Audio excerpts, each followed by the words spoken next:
actual spacecraft from another world, piloted by alien intelligence. One sighting from tens of thousands made over the last 50 years on virtually every continent on the globe. Intelligent life from distant galaxies is now attempting to make open contact with the human race. And tonight, we'll show you the evidence.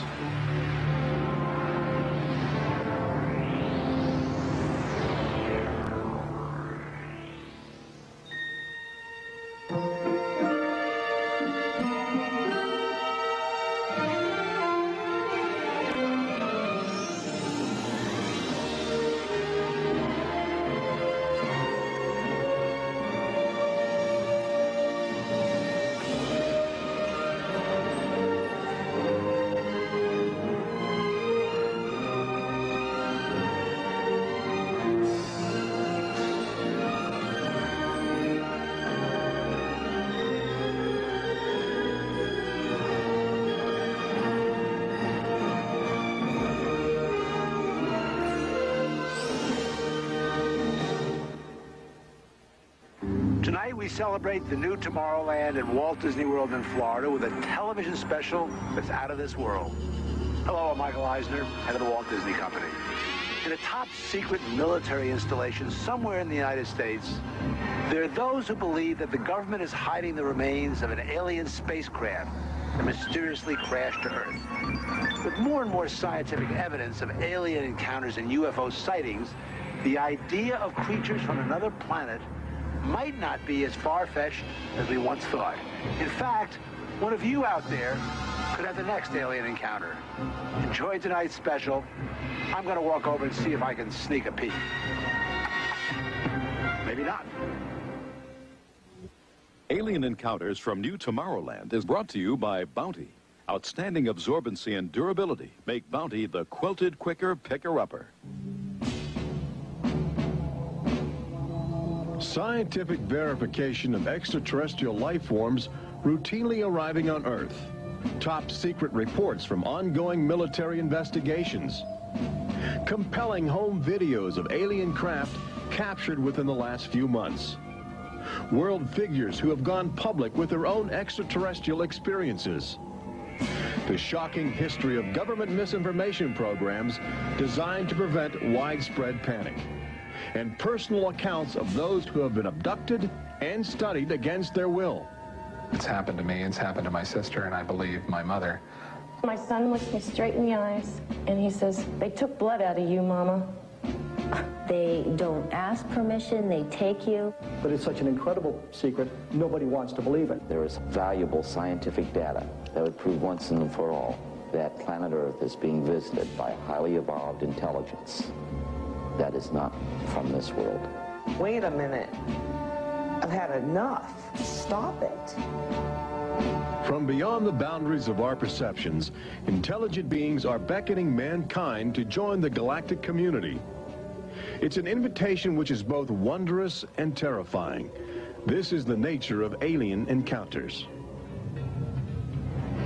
Mankind has the unique ability to ignore the obvious, especially when the facts reveal a disturbing truth. We once believed the sun revolved around the earth. When Galileo demonstrated the reverse is true in 1634, he was charged with heresy and placed under house arrest for the last 8 years of his life. The charges were later dropped, 342 years later. Now, as we approach a new millennium, mankind is in the midst of the most profound event in history, actual contact with intelligent life from other planets. For nearly 50 years, officials have been documenting routine alien encounters here on Earth. And thousands of people have seen or experienced this alien presence. Yet many others still refuse to acknowledge the obvious evidence all around them. What is it like to be confronted by a creature whose intelligence and skill is far beyond the comprehension of mankind? Would it be enlightening? Would it be an exercise in terror? Or perhaps both? Here in the new Tomorrowland at the Walt Disney World Resort near Orlando, Florida, these concepts are brought to life as guests experience their own alien encounter, a sensory thriller from Disney and George Lucas. We'll give you a sneak preview later in the show. But first, we must prepare you for the future with some shocking insights from the recent past. Alien ships seem to arrive in waves. And if the last few years are any indication, planet Earth is experiencing a tsunami of sightings.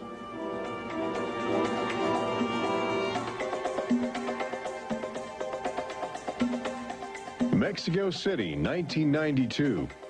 If you were arriving from outer space, this would be your first stop. It's the world's largest metropolitan area, easy to spot from a distance. Saucers arriving here have an affinity for military helicopters. This one was caught stalking a squadron during a national holiday celebration. Dozens of people videotaped the craft. Millions more just stared in disbelief as it covered 200 square miles of territory in a matter of minutes. Canada, 1991. In a residential area just outside Ottawa, this alien ship was photographed landing in what appears to be a prearranged site. UFO investigators claim the structure of this craft reveals a technology previously undocumented. This sighting is known as the Guardian case, named after the pseudonym of the photographer who wishes to keep his identity secret to avoid harassment from local authorities uncomfortable with the notion of alien intruders. For the last few months of 1994 and lately in 1995, Gulf Breeze, Florida has been ground zero for alien encounters. Especially during the day, extraterrestrial craft have become common ornaments in the uneasy skies. Over those dunes right there. There she is, right there.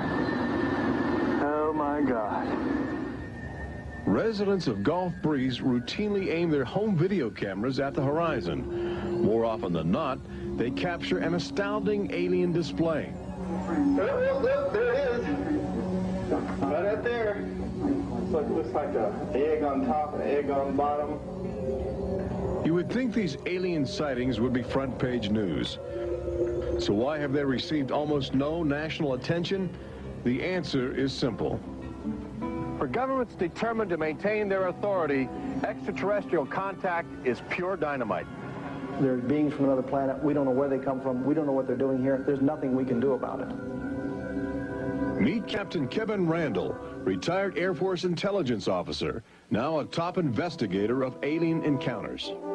Anytime a technologically superior civilization comes in contact with a technologically inferior civilization, the technologically inferior civilization ceases to exist. Not necessarily through conquest, not necessarily through invasion, but because the technology changes the underlying social structures of that civilization and it disintegrates. Those fears are reflected in a 1960 federally funded study by the Brookings Institution, which warned that public knowledge of alien life could cause civilization to collapse. So they began a policy of covering up and hiding the information, but they also began a policy of ridiculing, so that people who really see something are afraid to come forward. This isn't right to do the ridicule.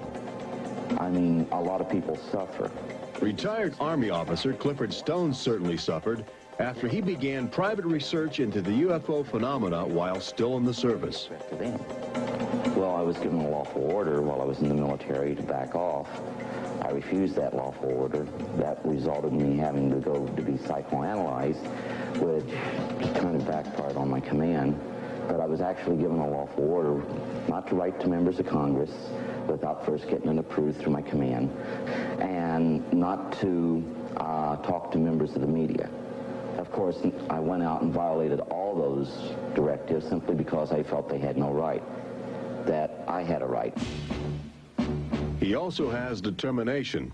This collection of classified government documents represents years of determined effort by Stone to open the UFO files and offer fresh leads to investigators on the trail of the truth. It is not surprising that this book is making top military officials very uncomfortable. I think that some of the underlying concerns they have is the impact it will have on society as a whole if the information is ever released. But why have aliens chosen to visit our small blue planet? hidden on the distant fringes of an insignificant star cluster? Well, we invited them here. When we return, what is attracting alien visitors to planet Earth? Extraterrestrials take aim on America's military. A crashed saucer becomes a top-secret bombshell. The nation's capital becomes a cosmic crossroads. And later, how Disney Imagineers have designed a way to prepare humans for their inevitable alien encounter.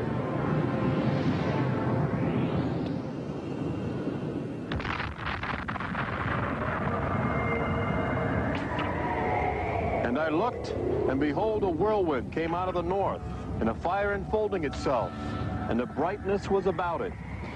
Also out of the midst thereof came the likeness of 4 living creatures. And when the living creatures went, the wheels went by them. And when the living creatures were lifted up from the earth, the wheels were lifted up. For the spirit of the living creature was in the wheels. Ezekiel chapter 1.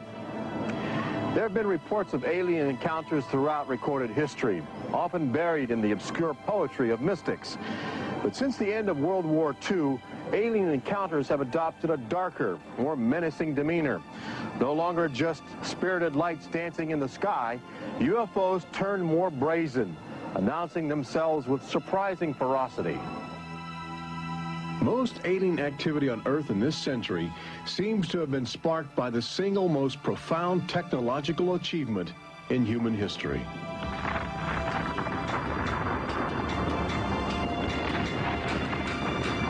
The atomic bomb did more than blow away every conventional notion of combat.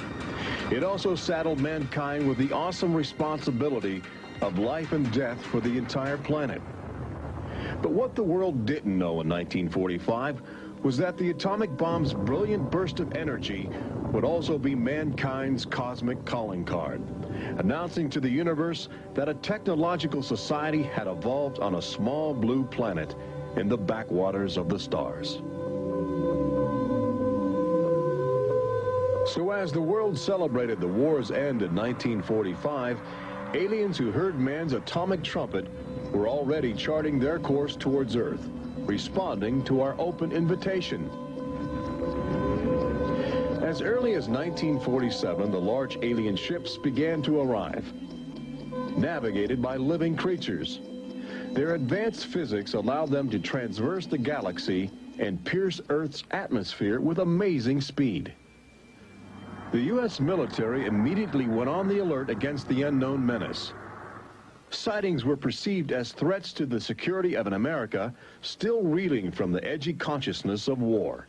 And the sightings were taking place all across the country. I glanced up and there were 3 flying saucers in a V with what appeared to be a dome on the top with, I can't be sure, but I believe I saw the sun glinting off of windows or observation portholes of sort.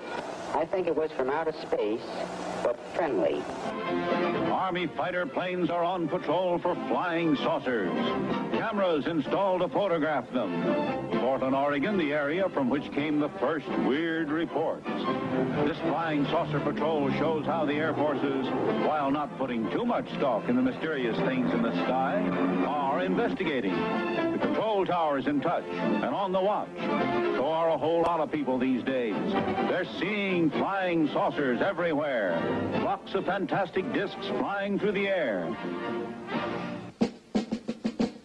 But the military finally had to admit that something was happening that they didn't understand, offering their first and only public statement on the UFO phenomenon.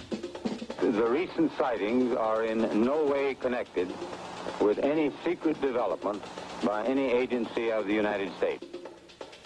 They weren't always called flying saucers. Some reports claim they resembled other household objects. The public was fascinated and anxious to make contact. But our official response remained aggressive, sometimes sparking deadly games of high-speed, high-altitude cat and mouse. National Guard Captain Thomas Mantell played that game and quickly became a grisly statistic.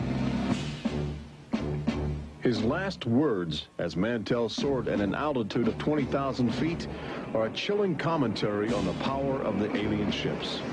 I'm closing in to take a look. It looks metallic and of tremendous size. It's going up now as fast as I am. That's 360 miles per hour. I'm going after it. Moments later, Captain Mantell's mission had ended. Occasionally, the tables were turned. More than one alien craft crashed and was recovered for secret U.S. military research. The most famous case took place in July of 1947, just outside the community of Roswell, New Mexico. Famous because local officials openly admitted they had retrieved an alien ship before their commanders instructed them to keep the story confidential. What you can't explain, they reasoned, you must deny. July of 1947, the Army Air Forces at Roswell announced we had captured a flying saucer. You can say our government announced in July of 1947 they had a flying saucer. 3 hours later, they announced, no, it's merely a weather balloon. The officers at Roswell made a mistake. But our government has come forward and said, yes, we had a flying saucer. Then they took it back. Any one of your viewers can go back to the newspapers on July 8th, July 9th of 1947, and just front page headline after headline that the government had captured a flying saucer. Don Schmidt from the Center for UFO Studies in Chicago is convinced that the Roswell case is the linchpin in America's ongoing alien cover-up. We have over 550 witnesses. They were there. They handled the debris. They saw the craft. They saw the bodies. They handled the crew members of that craft. And invariably, they all say, this was not from this earth. This is the actual site where the Roswell saucer was discovered, along with the bodies of 3 extraterrestrial missionaries who didn't survive the collision. The debris and the dead were impounded and taken away for top-secret study, while a classified investigative committee called the Majestic 12 was organized by President Truman. And a government cover-up was initiated with a calculated disinformation campaign. The military, I know for a fact, has established what's called disinformation programs, officially sanctioned deception programs. This is covered by a regulation at Department of Defense level that's secret. This is the case with the unidentified flying objects. I cannot say that the Roswell incident was a cover-up, but I can certainly say that the government back then and today acted like it was a cover-up and has been subject to being accused of a cover-up. The flying saucer debris at Roswell was attributed to a downed weather balloon. There was no explanation for the alien body parts among the wreckage. Before long, other sightings were dismissed as optical illusions caused by electrified swamp gas, with elaborate demonstrations staged for newsreel cameras to back up the claim. But while the Pentagon refused to publicly admit aliens had arrived on Earth, their top-secret internal memos told a different story, even detailing the various ships and the creatures they had autopsied. Meanwhile, the American people fell in love with flying saucers, sensing something playful in their alien design. Before long, even the military seemed to fall under the trance of the UFOs. Government inventors began to mimic what they were seeing in the sky, in a strategy to stumble upon the secrets of advanced alien technology. These rare films chronicle those primitive efforts. At a symposium conducted by Princeton University, weird and wonderful flying machines developed for the Army go through their paces. The flying scooter, for instance, with only a 7-horsepower motor. Or this flying what have you. Just count your fingers after starting the fans.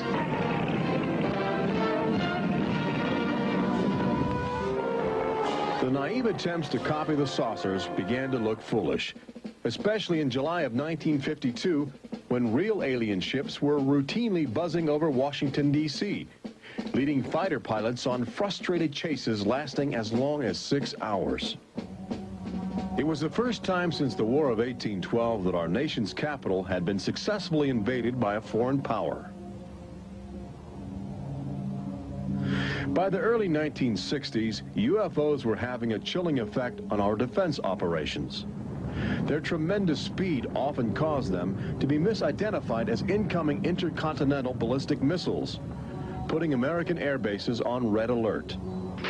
There needed to be some way for the U.S. and the Soviets to distinguish between nuclear attack and alien visitors. The weapon is installed in the Pentagon, but it's a weapon of peace. This is the teletype that will operate at the U.S. end of an open line to Moscow. This link, it is hoped, will help avoid misunderstandings that could possibly trigger a catastrophe. Now, our president could be in touch with the Russian premier in a matter of seconds.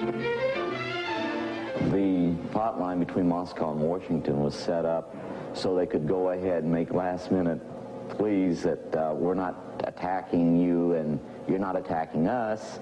The purpose for this was to ensure that a nuclear war would not be touched off by a UFO appearing on the scopes and being mistaken for enemy aircraft. The hotline eased some international tensions, but it didn't halt the interaction between the military and the aliens, which continues to this day. November of 1975, essentially every SAC base in the United States was visited by UFOs. We have reason to believe that the UFOs went ahead and had some effect on changing the codes within the missiles, within the launch control facility, to change where the missiles would hit. 1976, September, Iran. 2 F-4s tried to intercept a UFO and shoot upon a UFO. The weapon systems of the planes go dead. The communication systems go dead. These are just 2 examples of cases which sound like they came out of science fiction, but in reality, they're from government documentation. Documents released by the State Department. 3 main engines up and burning. September 1991. Space Shuttle Mission 48. Commander Clayton and his crew point their cameras at the planet's horizon for a live broadcast to Earth. Many viewers noticed an alien ship playfully cavorting around the shuttle at tremendous speeds. NASA still refuses to acknowledge the incident. But since that time, the space agency no longer allows public access to live unscrambled television signals from shuttle missions. Currently in 1995, the Federal Emergency Management Agency trains personnel with a manual that suggests techniques in communicating with extraterrestrials encountered in the line of duty. This document is in marked contrast to a federal law passed by Congress in 1969, which makes it illegal for any American to have contact with an extraterrestrial, punishable by a $5,000 fine and a year in jail. Ironically, both documents were composed by a government which refuses to publicly admit that there is intelligent life on other planets. Indications are that government, military, and scientific leaders will soon release nearly a half-century of official documentation of ongoing alien encounters on Earth. Perhaps they feel it would be too embarrassing not to reveal the truth before the truth reveals itself. But these FBI files acquired through the Freedom of Information Act outline nearly 50 years of UFO reports investigated by federal agents all across America. Overwhelming evidence that something sinister is at work. But look carefully. The torn pages, the ragged copies, the large areas blacked out in an effort to keep secrets locked away. If we are keeping information, which I am certain we are, from the American public on unidentified flying objects, then we're wrong. Government has an obligation to the people to tell the truth. No matter what that truth might be, the people have a right to know that planet Earth is being visited by a highly evolved intelligence that is not from this world.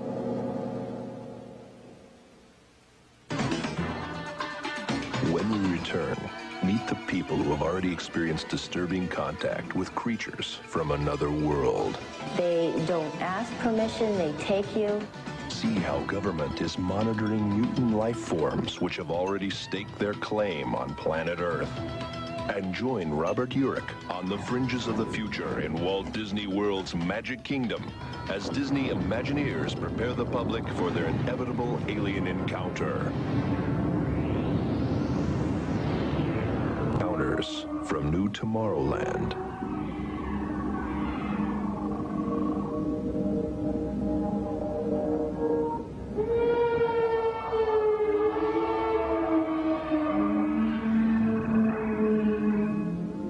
The fact is, everyone encounters alien life forms each day. We've just become accustomed to ignoring the evidence. We expect the first visitors from outer space to arrive in flying saucers. But there are new scientific suggestions that the microbiotic organisms, which routinely invade human bodies in the form of viral disease, may have extraterrestrial connections. These minute alien life forms may very well be the advanced invasion force, leading the way to test Earth's environment for more complex and determined creatures.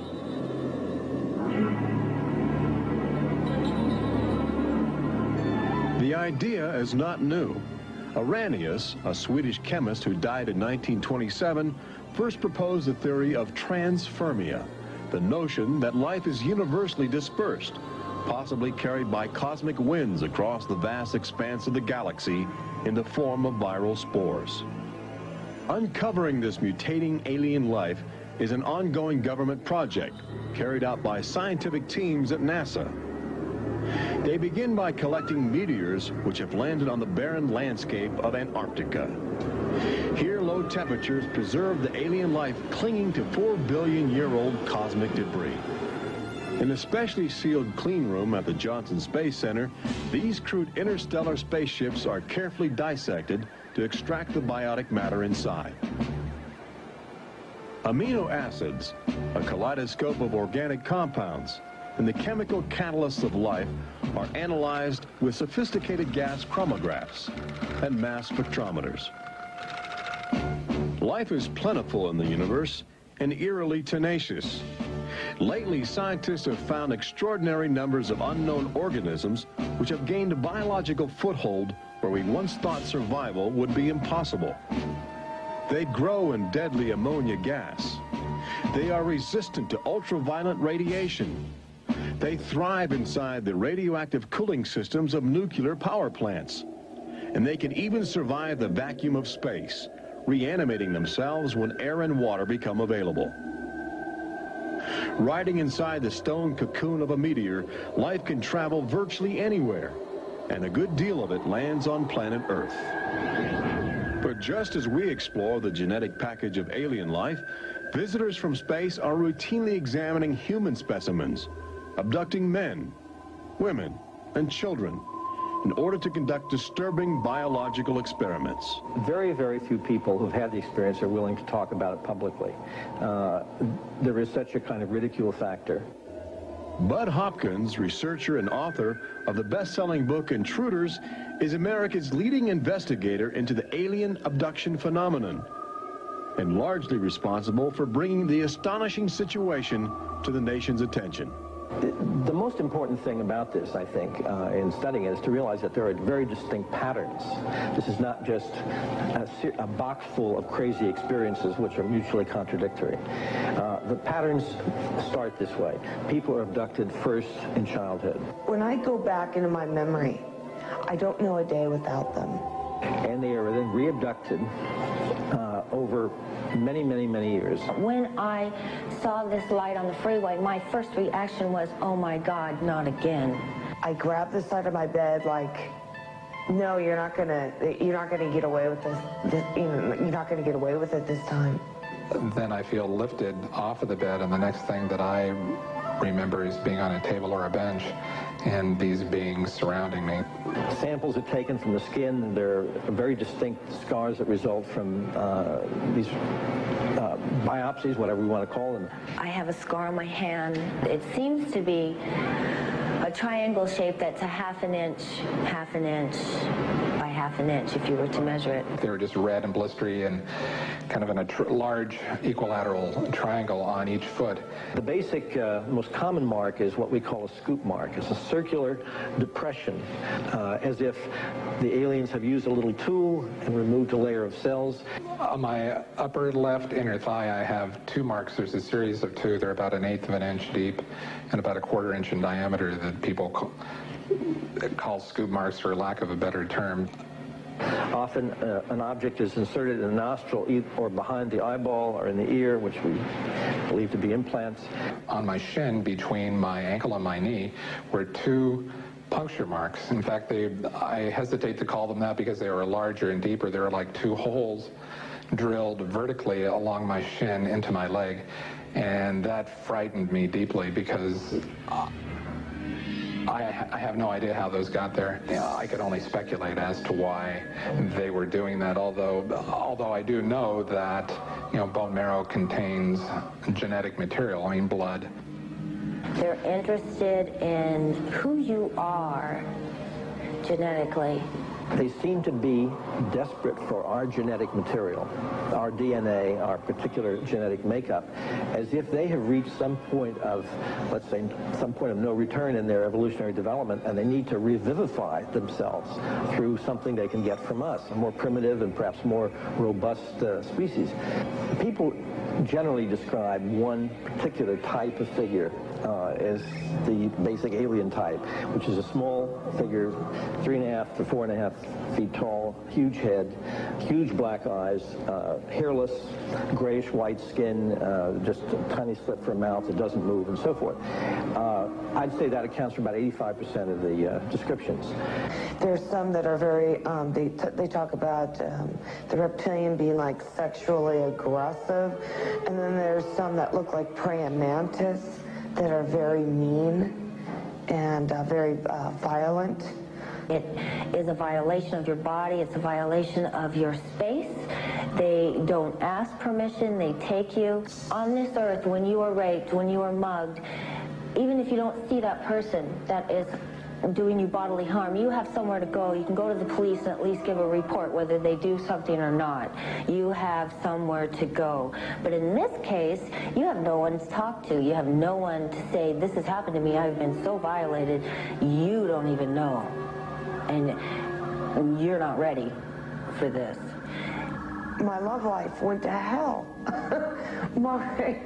My schooling went to hell. Everything went to hell. And it's terrifying, it's not fun, it ruins your life because you have nowhere to go.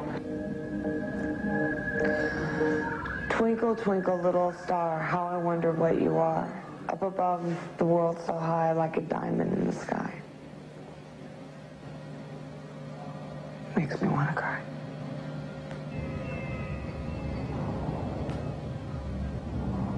Part of the trauma involved in this is our government telling us that these objects don't exist. And I seem, and other members of my family, and other people seem to have these experiences. It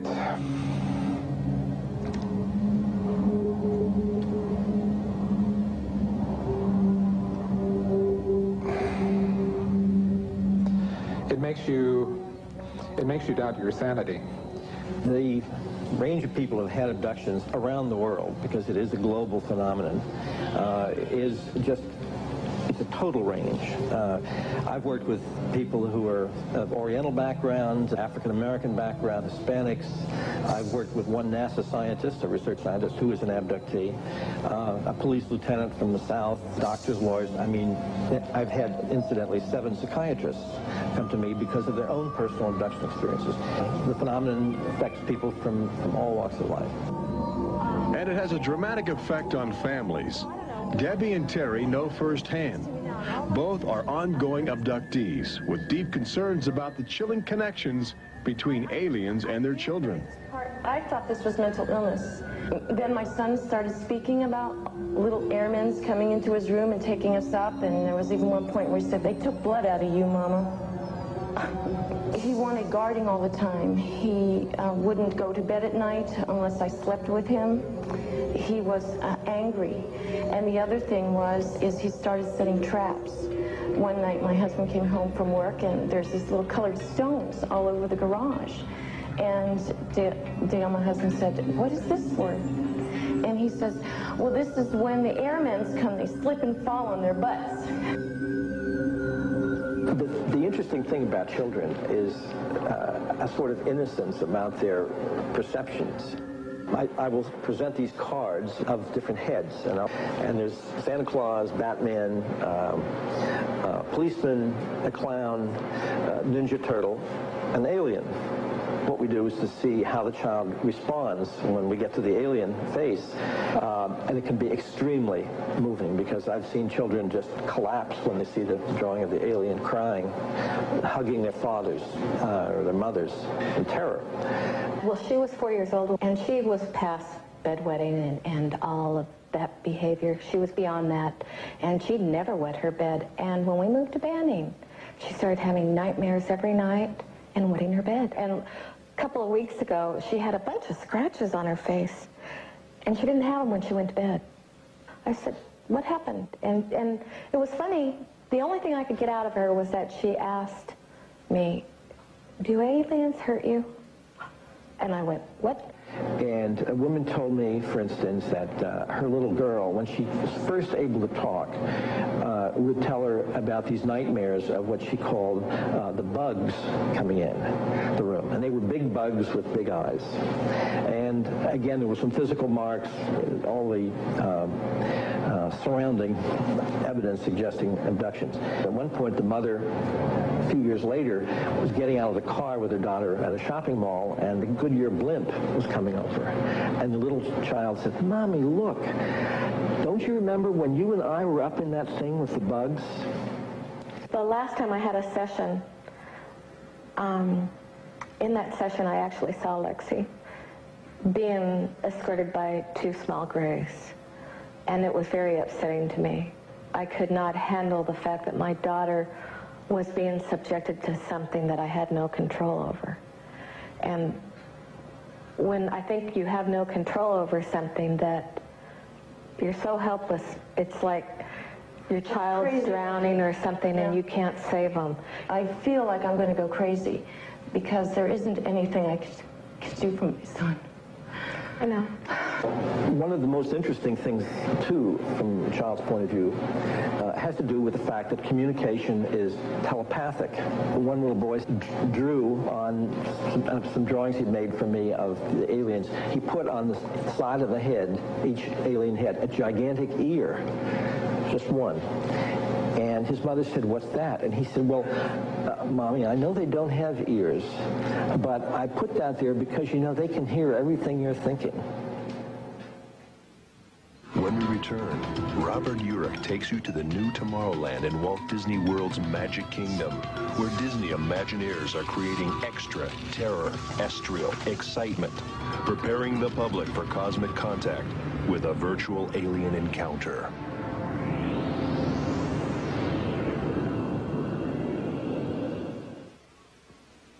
An official UFO sighting report, one of thousands compiled over the last few decades.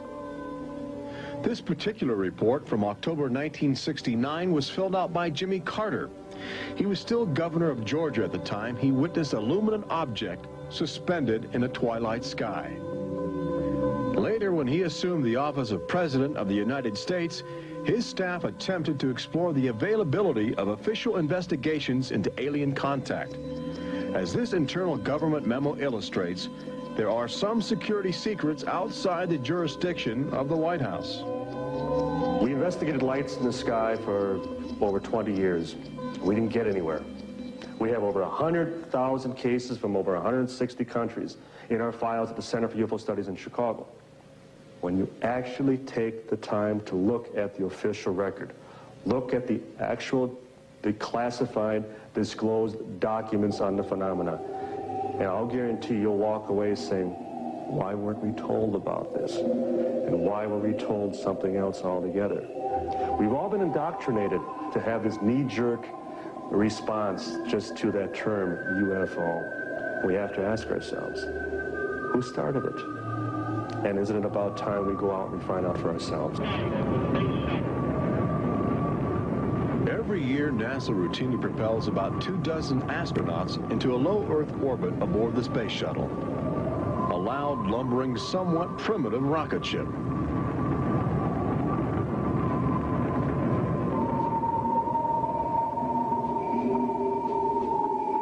But most most Americans will likely explore outer space aboard crafts of alien origin. Statistics indicate a greater probability that you will experience extraterrestrial contact in the next 5 years than the chances that you will win a state lottery. But how do you prepare for such an extraordinary event? Here in the new Tomorrowland at Disney World, scientists and Disney engineers have brought to life a possible scenario that helps acclimate the public to their inevitable alien encounter. Welcome to the new Tomorrowland Convention Center in the Magic Kingdom, where humans can enjoy their first taste of the future, as well as advanced extraterrestrial technology, and begin to understand the disturbing facets of alien intelligence. Access Technologies, an interplanetary manufacturing and marketing conglomerate, is one of the first alien firms to take advantage of this showcase facility in new Tomorrowland, introducing humans to technology which promises to seize the future. Today, guests are exploring the concept of teleportation, the ability to transmit solid matter or living creatures across the endless void of space.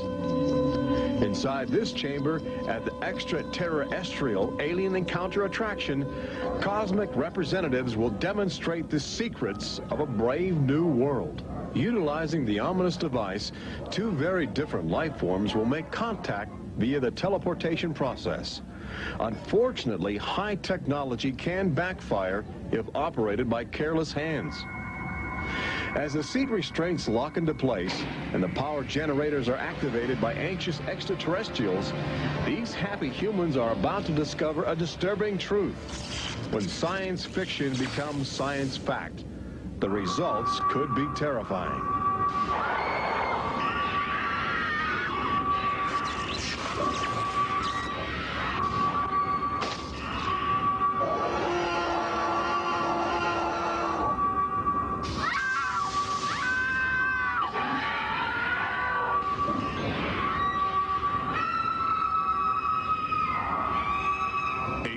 Encounter opens at Walt Disney World summer 1995.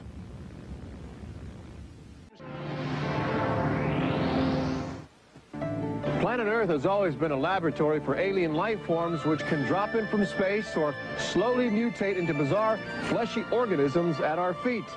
Understanding the nature of these strange creatures from above and below is the greatest challenge of our age. We now know that our future, indeed the future of Earth itself, rests in the balance of the solid and the ethereal, of common sense and the irrational, in our relationship with alien life as grotesque as a fungus or as glorious as the heavens.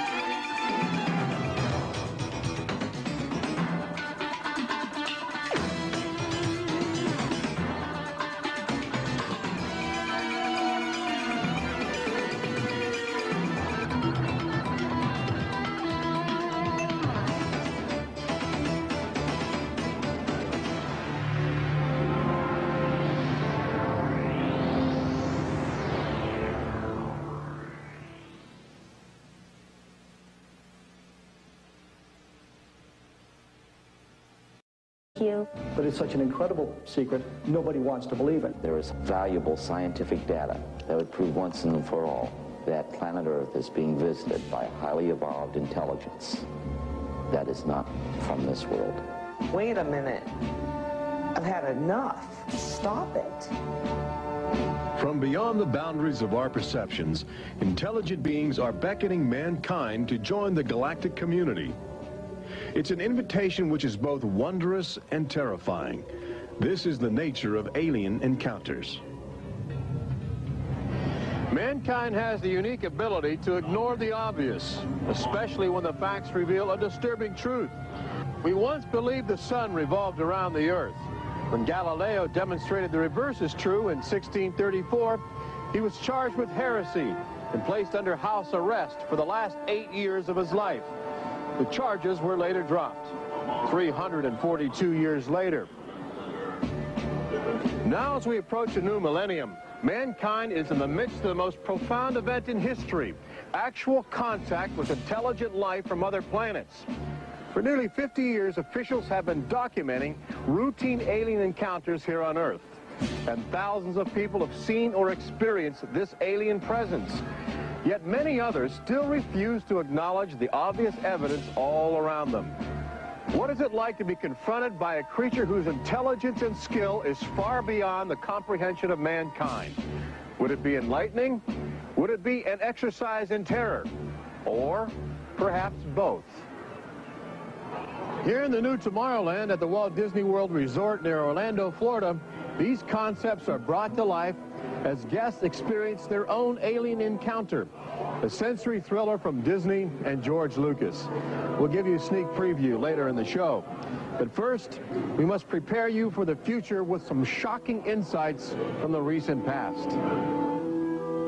Alien ships seem to arrive in waves. And if the last few years are any indication, planet Earth is experiencing a tsunami of sightings.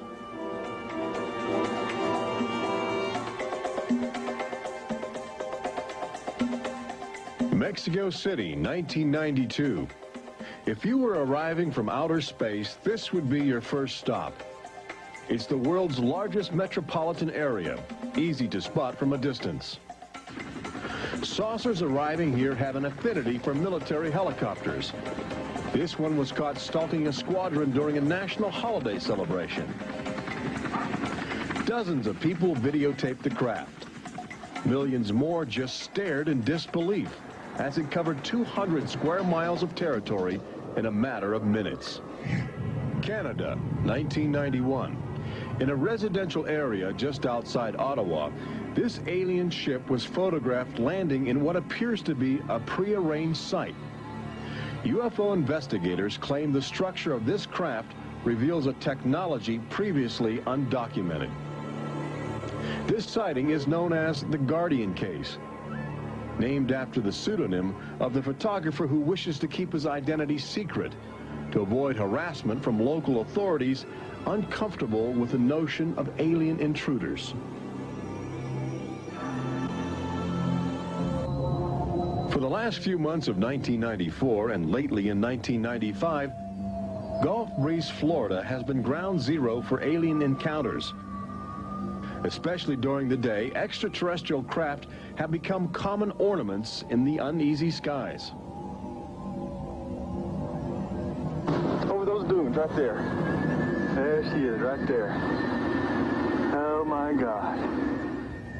Residents of Gulf Breeze routinely aim their home video cameras at the horizon. More often than not, they capture an astounding alien display. There it is. Right up there. Looks like an egg on top and an egg on bottom. You would think these alien sightings would be front page news. So why have they received almost no national attention? The answer is simple. For governments determined to maintain their authority, extraterrestrial contact is pure dynamite. They're beings from another planet. We don't know where they come from. In a top secret military installation somewhere in the United States, there are those who believe that the government is hiding the remains of an alien spacecraft that mysteriously crashed to Earth. With more and more scientific evidence of alien encounters and UFO sightings, the idea of creatures from another planet might not be as far-fetched as we once thought.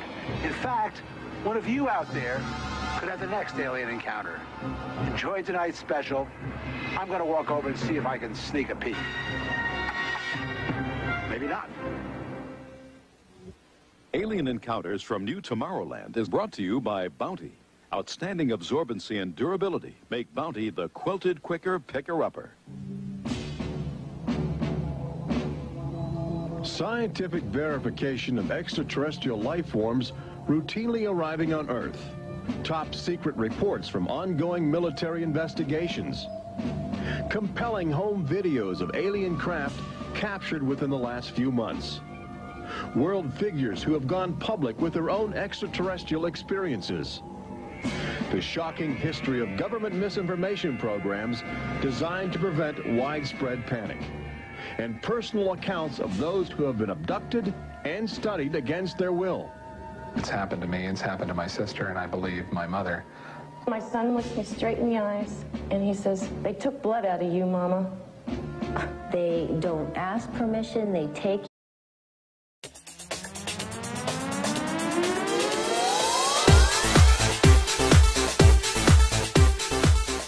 This is an actual spacecraft from another world, piloted by alien intelligence.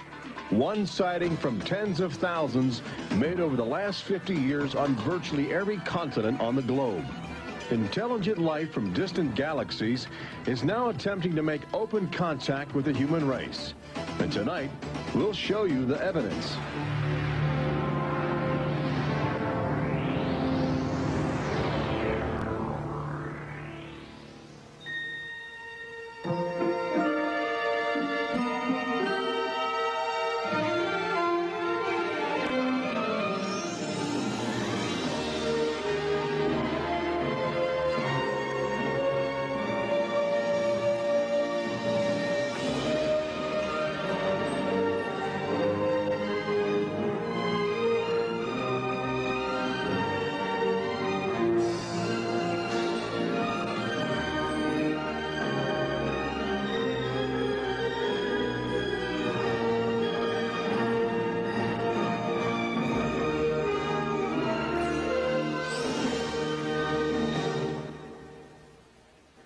Tonight we celebrate the new Tomorrowland in Walt Disney World in Florida with a television special that's out of this world.